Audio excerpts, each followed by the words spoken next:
Hey guys, what's going on? Welcome back to the channel. Thanks for tuning in, much appreciated.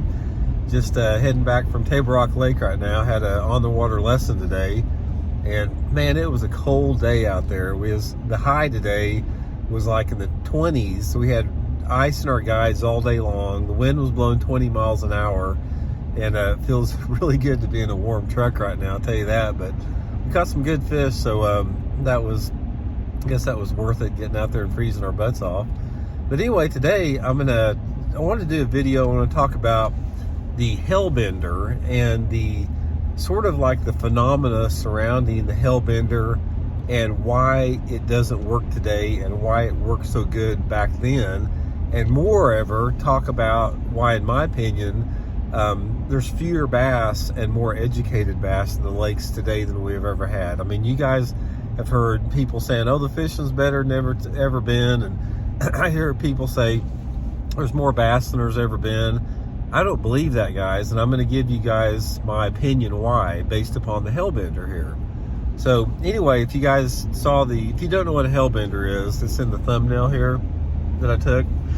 And it's been around forever. And it's an old metal bait with a metal lip on it.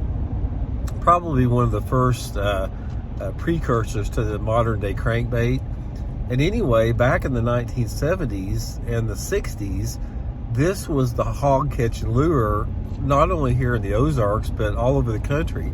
And my dad and the friends of his that he went fishing with, I remember when I was a kid, when I was 7, 8, 9 years old, they would take these white Hellbenders down to Table Rock Lake. And you got to remember, Table Rock Lake back then, you had water visibility of 10 foot on it.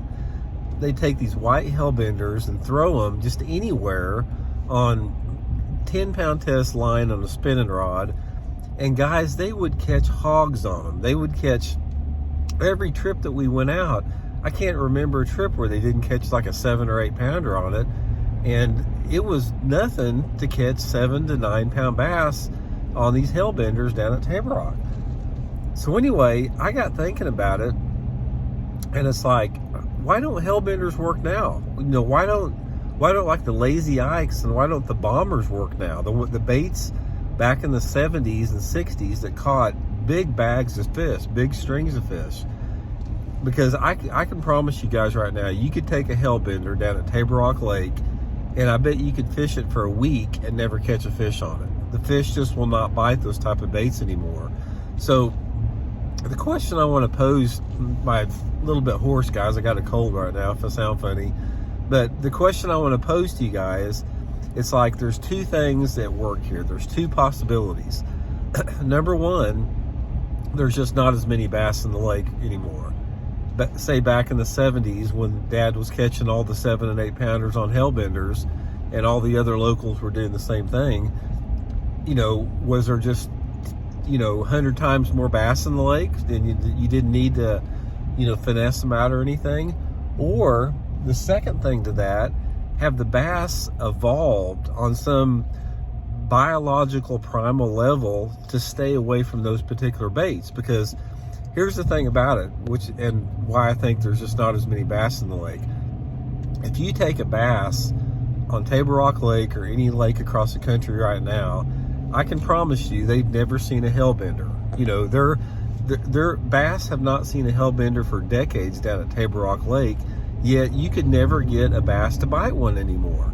So from that standpoint, have the bass evolved that quick to shy away from baits like that, or are there just not as many bass in the lake? So I think, in my opinion, number one, there's not as many bass in the lake. The fishing pressure is 1 billion times more than it was back in 1975. Even though there's catch and release now, there's still a bunch of dudes out there that keep them and kill them. I can promise you guys right now, there's more people that keep and kill bass than what you realize. And a lot of these guys, they fish at night and they catch big ones at night and they flay them out. So a lot of them are getting caught and kept. There's a lot of tournament mortality. So there's sort of a couple different ways to look at this. From my standpoint, I think that we have fewer bass in our lakes across the country than we did 50 years ago. There's just not as many bass in the lake. Now, the reason why it doesn't seem like that is because we've become so good at catching the bass. It's not because there's more bass in the lake. It's because we've got the technology, electronic technology, lure technology, equipment technology, trolling motors, everything like that. We've become so good at catching the bass that are out there. Imagine if you had the modern day equipment that we had right now. Imagine if you had a megabass jerkbait back in 1970 at Table Rock, what you would catch. It would just be off the hook. If you caught 7 and 8 pounders on a Hellbender, you can imagine what you catch on something like that. But at the same time, back to my question, it's like, if a bass has never seen a Hellbender before, why wouldn't it hit something? Because you hear the old adage like, well, they're biting that lure because they've never seen it before. I think what happens is there's a combination of two things. There's a combination of there's not as many bass in the lakes anymore. The bass that we have are more educated, and I think there's some type of biological, primal, evolutionary, whatever you want to call it, at work that make the bass, they fail quick and they learn quick. And that's the thing about it. And that's how they've been here for millions of years. These bass would not have been here for millions of years if they were stupid and if they made mistakes over and over again. So maybe there's been some evolution that the bass just know instinctively from the time they're born not to bite Hellbenders, not to bite bombers, not to bite lazy ikes, not to bite hula poppers, all that stuff that used to be really good. So anyway, it's an interesting study. I got thinking about that today when we were fishing Table Rock Lake. I could picture back when I was 8 years old, sitting with my dad and his friends fishing, and seeing these giant bass they're catching on these Hellbenders, and about how that would never take place today. So let me know what you guys think. Do you think that there's not as many bass? Do you think bass have evolved where they're too smart to hit that type of stuff? So thought it'd be a good conversation anyway. So anyway, guys, I'm gonna get warm, get back to the house, take a shower, get working on this cold, and we'll talk to you later.